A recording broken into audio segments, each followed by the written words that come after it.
fort. Le chaos s'accentue à l'intérieur des USA alors que la faction de la Réserve fédérale contrôlée par les Khazars est désormais détestée par la plupart du monde. En réponse à cet affront, les Khazars cherchent désespérément à provoquer des émeutes raciales ou sinon à ce que les citoyens américains en possession d'armes à feu s'en prennent aux forces armées et à la police. En même temps, les forces armées et les agences s'en prennent à Israël et à leurs intermédiaires khazars basés aux USA, dont les familles criminelles Bush, Clinton, Rockefeller.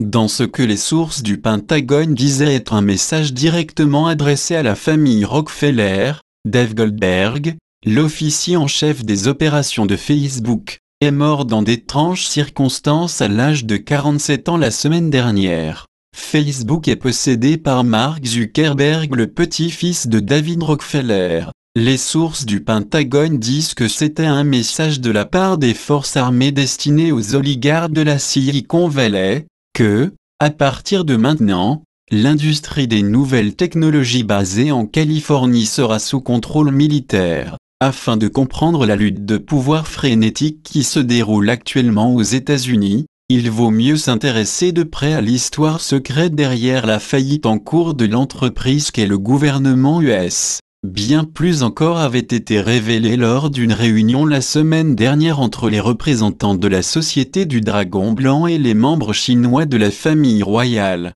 Les Chinois issus de la famille royale avaient présenté des preuves documentaires qui forceront un changement dans la façon dont l'histoire du XXe siècle est écrite. Les documents décrivent des accords secrets entre les présidents américains Franklin Roosevelt, Harry Truman, le dirigeant nationaliste chinois Chiang Kai-shek et les membres de la famille royale mandchoue. Les documents montrent comment Roosevelt, Truman et le secrétaire d'État George C. Marshall se sont emparés de 20 navires transportant l'or des Mandchous aux États-Unis et comment ils ont frauduleusement utilisé les lingots pour financer le New Deal de Roosevelt et le plan Marshall. L'or a été dérobé par les USA à partir des années 1930 avec la promesse que la finance obtenue serait utilisée pour le développement de l'Asie de l'Est et la création d'une fédération qui comprendrait la Mandchourie, la Chine, la Corée et le Japon, ont déclaré des sources de la famille royale. Les Américains ont aussi fourni des planches à billets aux Mandchous pour qu'ils puissent imprimer des dollars de la Fed. Famille. Les deux héritiers actuels de l'or Manu sont Kim Jong et Zhang Zhisheng.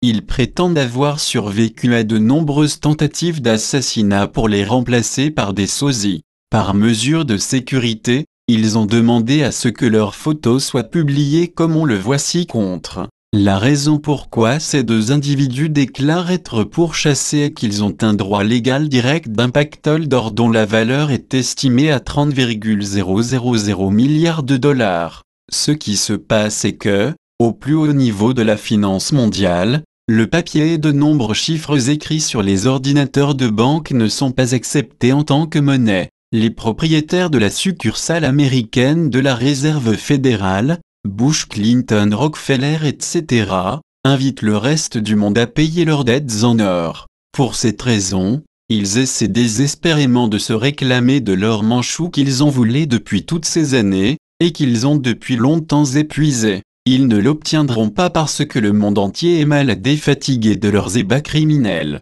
En fait, regarder à travers une loupe en or apporte une toute nouvelle compréhension sur de nombreux événements historiques récents. Tout d'abord, le choc Lehman Brothers en 2008 est survenu parce que l'entreprise du nom de gouvernement des États-Unis n'avait pas réussi à faire un paiement en or qui était dû. Cela conduit à une réduction temporaire du commerce extérieur des États-Unis. Le gouvernement américain a ensuite réussi à obtenir un emprunt en or très important de la faction de la dynastie Ming en Asie. Quant à la promesse que Barack Obama serait nommé président et que les États-Unis seraient réformés, suite aux différentes actions d'Obama qui ont prouvé qu'il ne valait pas mieux que George Bush Jr., l'or des Ming fut dilapidé. La cabale des USA a organisé des actions afin de s'emparer de l'or et de la finance internationale. Le mouvement des chemises rouges en Thaïlande, par exemple, visait en fait à obtenir la garde de l'énorme cachet d'or historique de la famille royale thaïlandaise.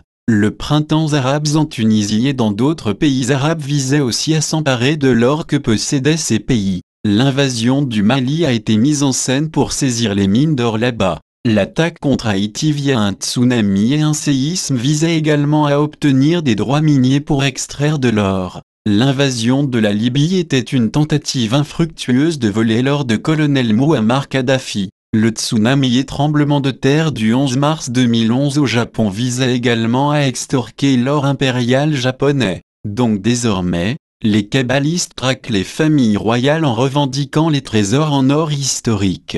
La raison pour laquelle l'administration Obama s'est si vigoureusement mise à genoux face à l'Iran, est parce que la mine d'or historique persane est estimée à 46,000 milliards de dollars, selon l'actuel héritier du trône perse. Les Iraniens ont répondu à ce baiser du pied des USA en les accusant publiquement d'avoir été les responsables du 911 et ont raconté plein d'autres vérités. Dans tous les cas, les héritiers de la fortune persique ont bien fait comprendre aux kabbalistes américains que leur or ne sera jamais entre leurs mains. Un nouvel indicateur récent d'un imposant boycott mondial contre les kabbalistes khazars basés en Amérique est le rapport de la National Association of Credit Managers que le succès des demandes de prêts des États Unis depuis la fin du mois de mars a chuté de plus de 40% sur un an. La baisse a été presque entièrement due à un arrêté des crédits commerciaux, selon l'association.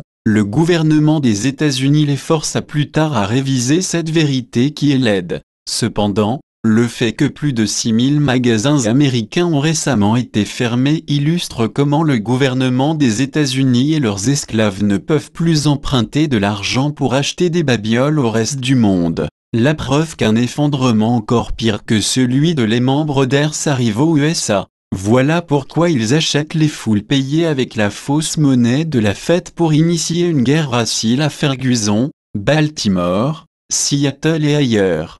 Les agents fédéraux espèrent utiliser l'agitation pour déclencher une guerre civile dans le but de détourner l'attention de leurs propres problèmes. Les kabbalistes ont aussi tenté d'éliminer de présentateurs radio célèbres. Ils ne savent plus quoi faire pour contrôler l'opinion car les gens se réveillent et découvrent la supercherie. En ce qui me concerne, ces tentatives délibérées et très maladroites des agents de la Kabbale de lancer des émeutes raciales, de promouvoir des attaques contre les militaires et les tentatives de salir les médias alternatifs sont des signes que le pouvoir en place est désespéré et qu'il tente tout ce qu'il peut. Le désespoir est de plus en plus palpable suite à ce qui vient de se passer en Arabie Saoudite, l'une des dernières sources d'argent réel pour les factions khazars basées aux USA. Le Pentagone et le nouveau roi Salman ont retiré le prince Mukrin et S.O. Al-Fazal, qui avait été ministre des Affaires étrangères saoudien durant ces 40 dernières années.